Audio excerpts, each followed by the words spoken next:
Bad Larry.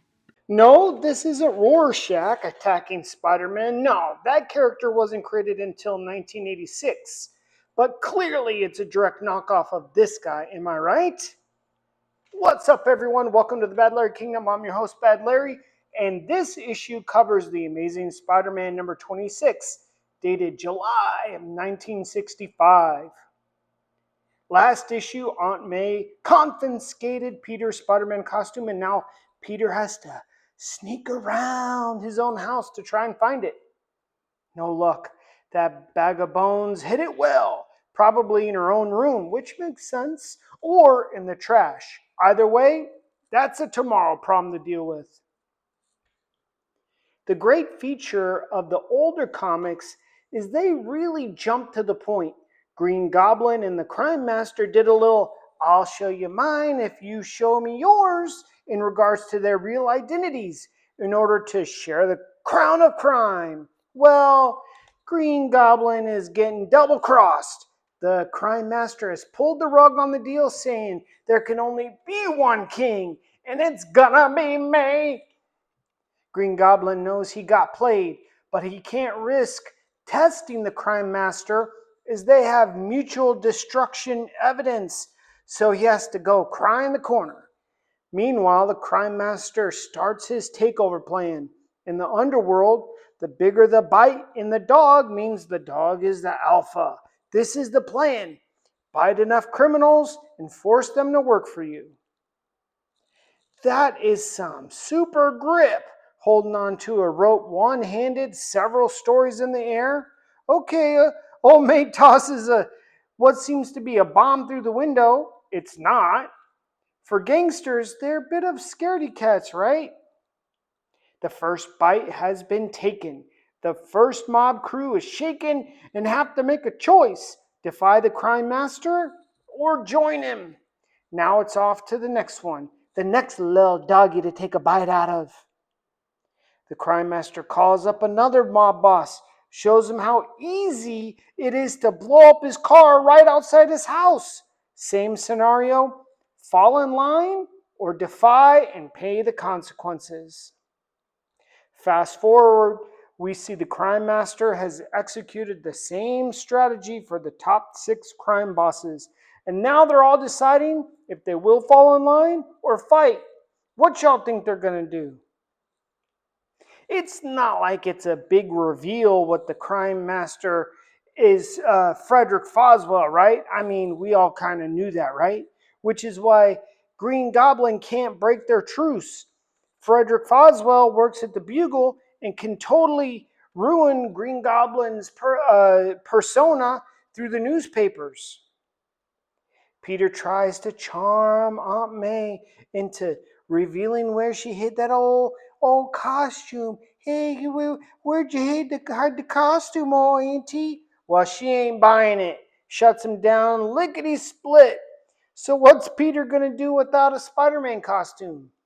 This Betty Brant, give it up, Peter. She nags him about Mary Jane, but rightfully, Peter says he doesn't even know her. But still, she needs to go somewhere with all that attitude. Not many times do I ever agree with Jameson, but here I do. This is a place of business. Take your lover's quarrel somewhere else, or you're all fired. That's unprofessional. Not like Jameson is professional, though. Peter leaves in a gruff, but decides to stick around to snoop on Foswell. His instincts are right about him. He just can't prove Foswell has done anything wrong just yet. I like how Foswell always seems to have that 1,000-yard stare to imply he isn't afraid of Jameson at all. He's just working this job as a front. Peter puts a little spider tracker in Foswell's hat. That's smart. Back at school, Flash picks up where he always leaves off, being a jerk to Peter. But Peter has had just about enough, and looks like Flash and his crew of cackling baboons are about to get it. They do get it. But the principal saw it all, and luckily, Liz Allen stops Peter from totally killing these poor kids. See, Peter is human. He lost it. The movies act like Peter Parker has this Shaolin monk master of his emotions. He does not. He's just lucky that Liz was there. But Flash didn't get the message, or he is too pig brained to know that Peter will really F him up. I thought Liz would have enjoyed these two boys fighting over her, but she doesn't and she runs off. Peter realizes that he really effed up, learned his lesson, I guess. Peter has to face the principal, but because he's such a stand up guy, he takes full responsibility for the fight. This is why Peter is Spider Man. His character is top notch. Flash actually respects Peter for doing this, taking the full fall all by himself. So Flash decides to do the right thing and confess his part of the fight to the principal. Big respect to Flash for this. Elsewhere, the crime master, aka Frederick Foswell, proves to be a dead shot, or crack shot as old boy called him with that pistol. He really is on his kingpin arc right now. The crime master is really just shooting and punching his way to the top. Similarly, we go to an exclusive men's club where Jameson is strutting around like the cock on the walk, thinking he is untouchable. He is the big dog newsman with all the info. He's a jerk is what he is. Everyone is on Jameson's jock about Green Goblin and Foswell. Jameson is just eating up all this attention, tells them to buy the newspaper, read about it like everybody else. What a knobhead. This is an interesting idea. Spider-Man has become so well known in the city, there are actually knockoff costumes at the Halloween store. And the real Spider-Man has to wear a knockoff Spider-Man suit to be the real Spider-Man. Hilarious. The stretchy fabric may start out looking nice, but is it made for real Spider-Man activity? I don't think so. That knockoff material went flabby right away. Spider-Man must use his own webbing to keep his costume together. This idea is a fail. For such a huge city, New York City, Spider-Man be always running into Green Goblin by accident, or the Human Torch all by himself. Spider-Man dismisses Gobby like you do a waiter offering those wax specials when you already know exactly what you want to order. Anyway, Spider-Man follows the tracker he put into Foswell's hat and sneaks into Foswell's pad. Listen, you gotta remember, Spider-Man is still just a senior in high school. He isn't a sneaky snake assassin. Turning the light on is a dumb move, sure, but Spider-Man doesn't train for these scenarios, and because of that, the crime master can tell someone's in his pad. Spider-Man ganders a bit too long at this hat, which allows the crime master to take aim at his silhouette. The best power that Spider-Man has activates and saves his life again from his foolishness. W to the Spidey sense. Once Spidey knows someone has a beat on him, it's time to bounce around and take the fight to the shooter. We stated earlier that the crime master is a crack shot, a sharpshooter, and he seems to be getting closer with each round. The mistake old boy made is choosing a dumb ass revolver as his weapon instead of an automatic rifle or a machine gun or something. You gotta spray and pray with an enemy like Spider-Man. The bouncing around is working. It's hard enough to hit a moving target, not to mention at nighttime trying to shoot Spider-Man, who has much faster movements and agility, also trying to shoot wearing that stupid mask. I mean, the crime master is just a regular middle-aged skinny guy. The last shot was mighty close, but because old boy is shooting a stupid 6-shooter instead of a machine gun, well, now he's just an idiot in a mask and a trench coat with no gun against a superhero with the speed and strength and senses of a super spider. Spider-Man knows it's time to cook. He disrespects this grown man, calling him sweetie. That's tough. But the crime master has another trick up his sleeve. Gas is actually an impressive and effective attack against Spider-Man. The crime master is wily, but you can tell he doesn't lift. He hits Spider-Man over and over, says it's like punching a stone wall. Imagine that. The gas is keeping Spider-Man off his game, which allows the crime master to just keep nudging Spider-Man towards the edge. This crime master thinks he is really something. He's real full of himself as Spider-Man falls off the building. Here's the scenario. You got to take the mask off or suffocate to death.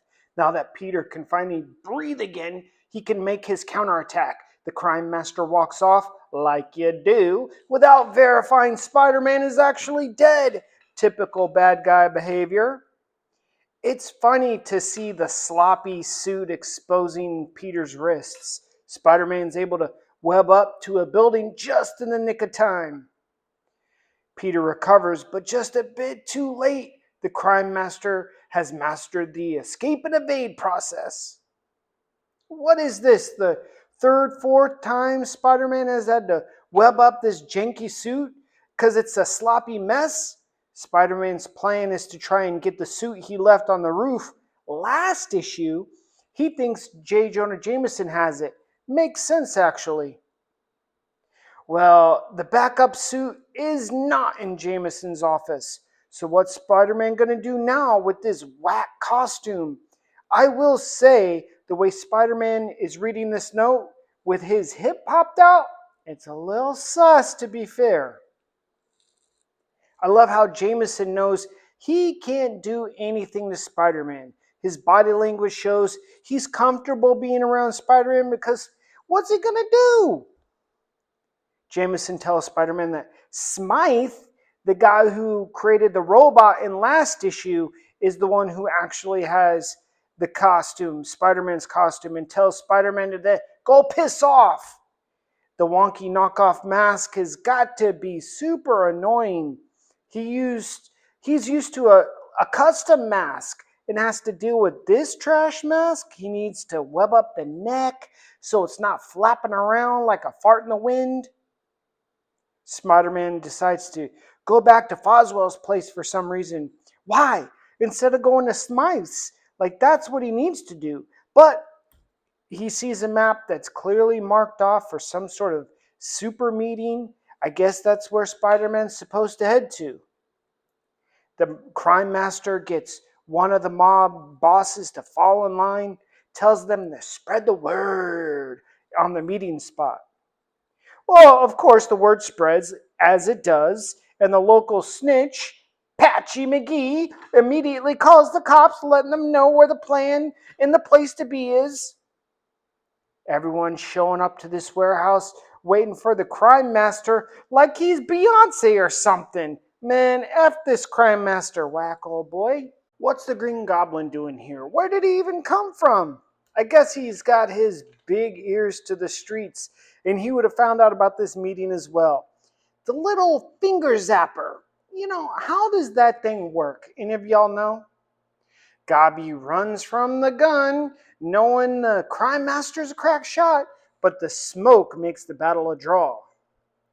Green Goblin still hasn't given up on the OG plan of sharing the crown of crime. He's just gonna annoy the crime master over and over until he breaks him? I guess that's his master plan. Spider-Man uses the commotion between Green Goblin and the crime master to sneak around and try to get into the warehouse. But Green Goblin sees Spider-Man and launches a quick speed attack from above before the Spidey senses can kick in. At least Green Goblin knows his enemy well. Green Goblin is piecing up Spider-Man using the glider to punch and dazes Spider-Man in a big way right before launching a pumpkin bomb attack. In a rare instance, Green Goblin actually gets the best of Spider-Man. This pumpkin bomb goes off too close to Spider-Man, knocking his ass out. Of course, the first thing Green Goblin would try to do is unmask Spider-Man. But out of dumb luck, the wonky mask was webbed up earlier. So for now, Peter Parker's identity is safe. Meanwhile, the crime master is making his grand entrance into the warehouse meeting. The crime master thinks that he's Beyonce for real, has all the criminals in New York City in the stupid warehouse waiting to kiss his ass. These are some stupid ass criminals, to be honest. This one guy has the entire city trembling? Old Foswell? That's suspect for sure. Right in the middle of the crime master's big speech, the Green Goblin rocks up with the knocked out Spider-Man. Green Goblin has made a strong argument to be the head honcho. Hey, taking out Spider-Man's a big deal. Stay tuned for issue number 27 to see how Spider-Man gets out of this pickle. Let me know your thoughts on the issue. Hit the like button, and I'll see you real soon. Peace.